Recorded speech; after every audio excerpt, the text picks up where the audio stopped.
kunjungi hari ini? Baik, terima kasih. Kita berarti hari ini berada di dalam kompleks makam dan bekas daripada Zawiyah Kurung Kali yang berada di Kampung Kurung Kali, Kemukiman Sim, Kecamatan Darussalam, Kabupaten Aceh Besar, di mana bangunan ini pernah dibuat dokumentasi oleh Belanda dalam tahun 1902, dan terdapat juga laporan tentang pergerakan kaum mujahidin melawan kolonial Belanda yang mengepung kawasan Kurung Kali, tidak jauh dari lokasi Zawiyah ataupun Dayah Kurung Kali ini sendiri. Tentang Zawiyah ini kita menemukan beberapa catatan, di antaranya adalah manuskrip yang dihasilkan di Zawiyah Kurung Kali. Di belakang kita ini adalah kompleks makam, atau istilah orang Aceh menyebutnya dengan keramat, atau yang sudah dibuat cungkup dari zamannya, yaitu di mana dimakamkan Tunku Syekh Kurung Kali yang dikenal oleh masyarakat tempat di sini sebagai Syekh Ismail.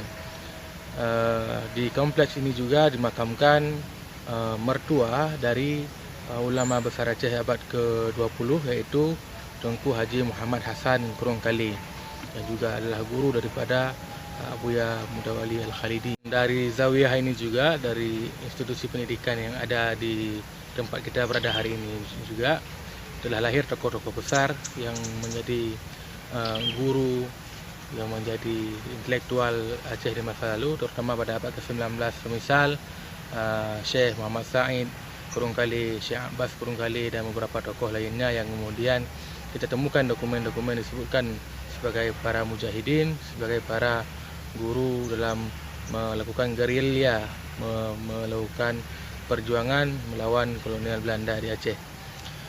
Terdapat beberapa dokumen yang bisa kita akses, misalnya di Perpustakaan Nasional RI di Jakarta ada 2 naskah yang dihasilkan di Zawiyah Kurung Kali yang ditulis oleh Syekh Muhammad Said bin Syekh Abbas Kurung Kali, yang makamnya tidak berada jauh dari lokasi kita hari ini. Kemudian juga kita menemukan ada sekurangnya ada 4 naskah dalam koleksi Museum Aceh. Juga disebutkan bahwa naskah-naskah itu telah diselesaikan fi makan Syekhuna Kurung Kali, di lokasi yang kita berada hari ini, yaitu di kompleks makam Tunku Syekh Kurung Kali.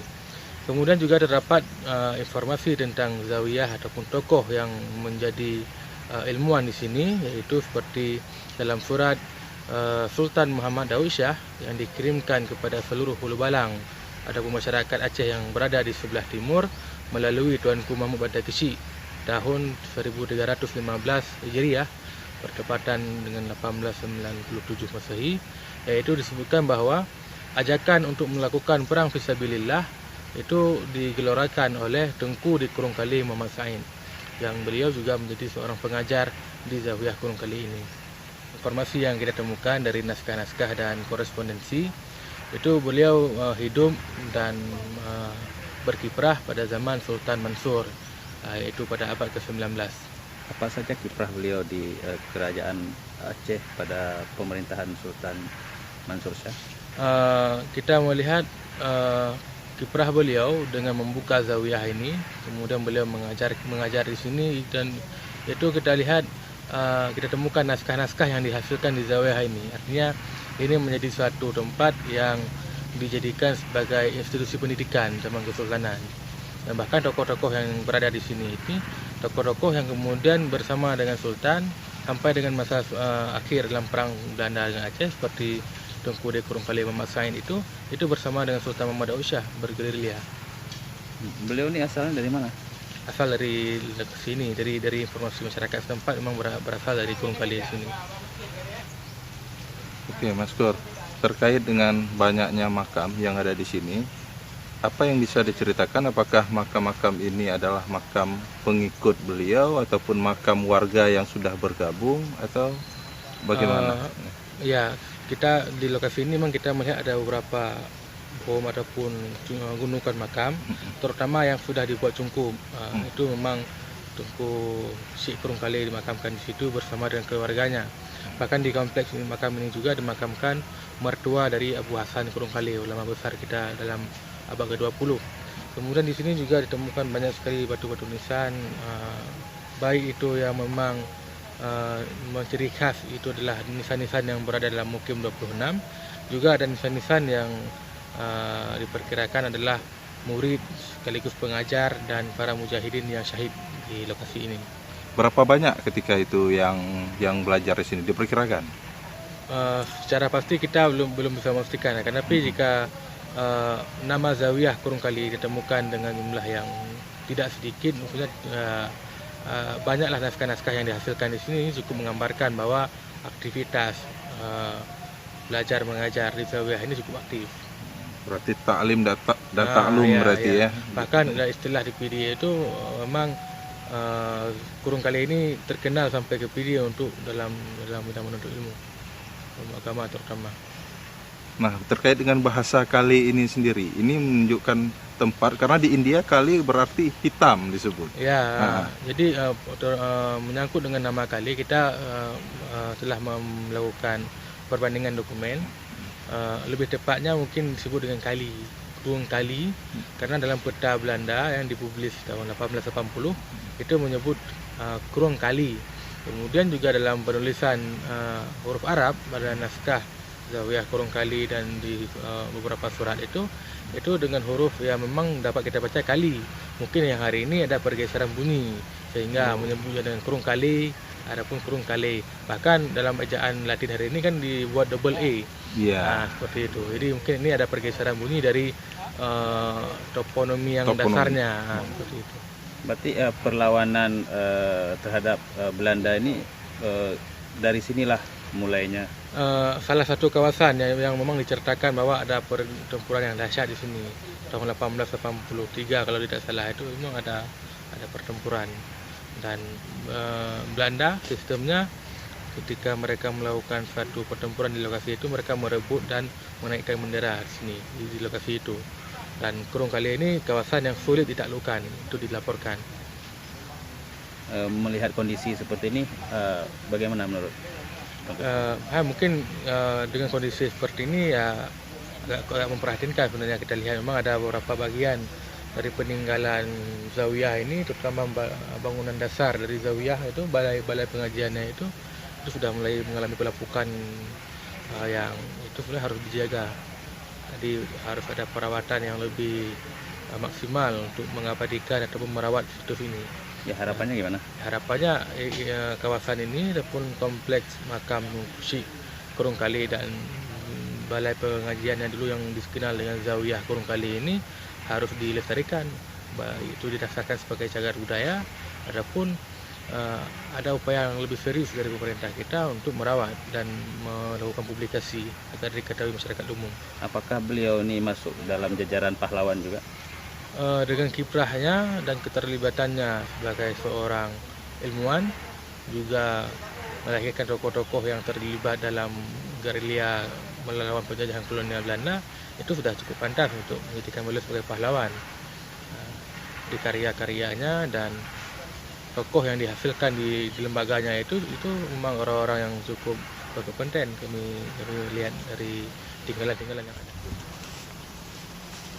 Ini mungkin beberapa bagian dari bangunan dasar. Kita lihat ada beberapa bata dalam ukuran besar yang sering kita temukan dalam konstruksi bangunan kuno di Aceh. Bata dalam ukuran yang lumayan besar, ya, jauh mungkin ukurannya dengan bata yang hari ini diproduksi seperti ini ukurannya. Dengan jauh-jauh sekali perbedaan ukuran. Ini perbandingannya ya. Oke. Bata yang dasar. Kemudian juga di sini kita temukan lesung. Nah, ini disebut dengan lesung.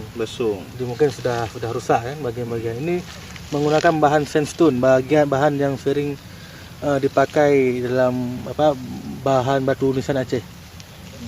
Ini materialnya berarti ya. Ini juga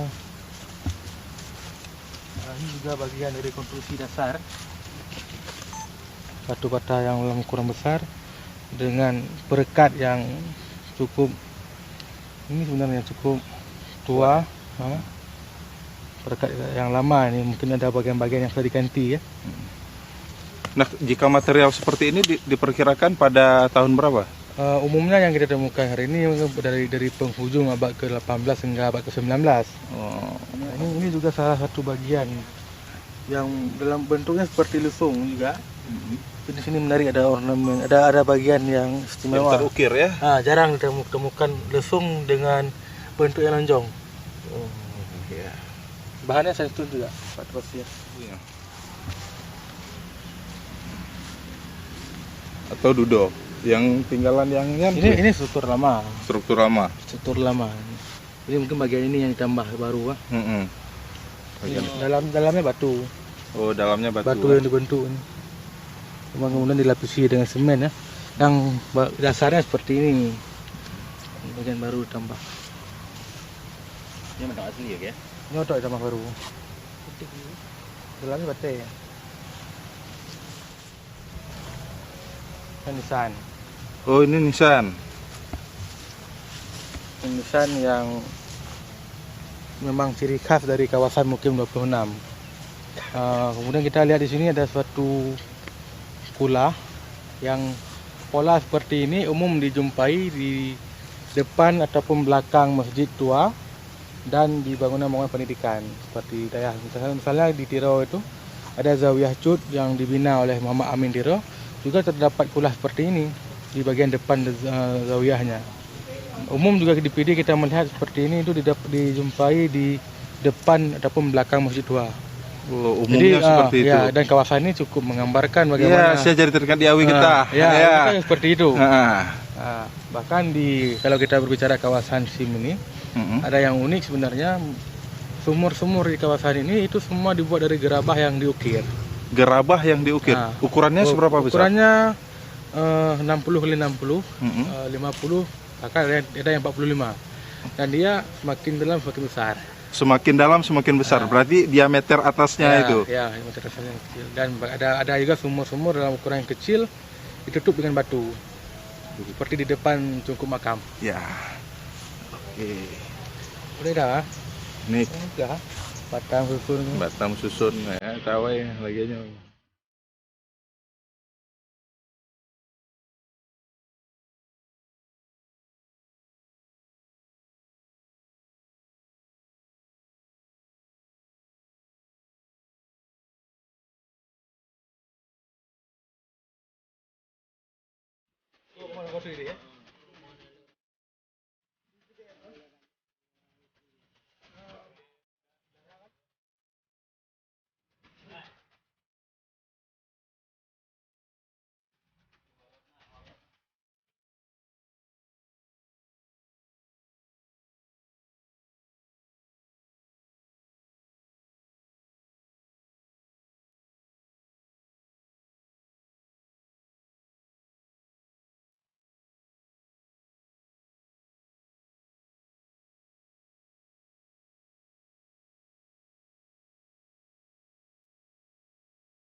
Peninggalannya buku dah peninggalan. Anak tinggal aku.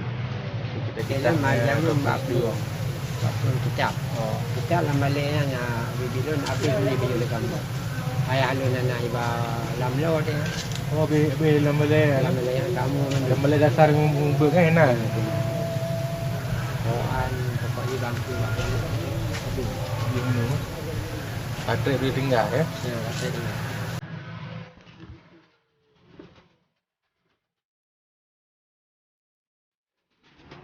Jadi yang nanti kerung kali yang teh Kurung kali yang ke antara anak aku ngono.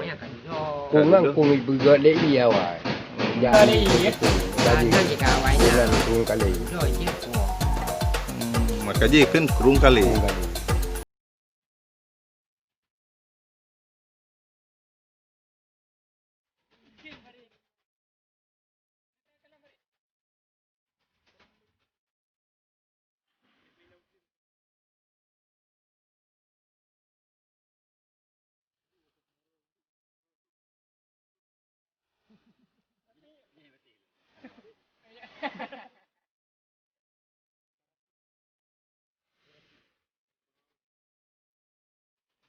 Yung